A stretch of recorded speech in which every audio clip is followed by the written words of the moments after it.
பின்னாடி வந்து 2-3 கிலோமீட்டர் தூரம் நிற்கிது வண்டி. 4 லைனில் டிராஃபிக் அடிக்குது. இந்த ஸ்கூல் பஸ்ஸுக்காரன் ஆப்போசிட்டில் ஏறி வரான். பத்தாயிரத்துக்கு அங்கே சின்ன வண்டி ஒரு டிப்பர் ஒன்று நிற்கிது, மண்ணேற்ற வண்டி. அப்படி பந்தாண்ட பாலத்து கீழே போயிட்டு சுற்றிட்டு வரது என்ன இருக்குது? இவ்வளோ டிராஃபிக்கில் இவ்வளோ தான் ஃப்ரீயாக இருக்குது ரோடு. அந்த சைடில் போயிட்டு யூட்டன் பண்ணி வந்தால் என்ன சொல்லு? எவ்வளோ நாய் நிற்க வைக்கிறானப்பா நம்மளை. டென்ஷன் ஆகுது. டிப்பர்காரன் அங்கே நிற்கிறான் பாரு.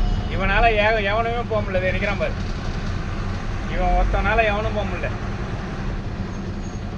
2 லைனில் வருது வண்டி. எப்படி போவ?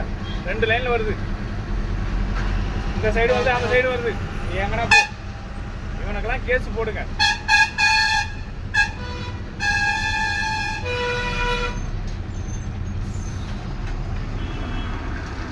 ரெண்டு பேரும் வந்து முட்டிக்கிட்டு நிற்கிறானோ. அப்படி போய் சுற்றிட்டு வந்தால் என்ன இருக்கு சொல்லு?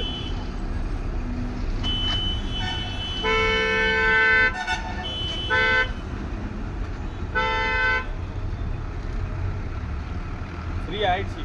அந்தாண்டே போய் தொலைலாம்.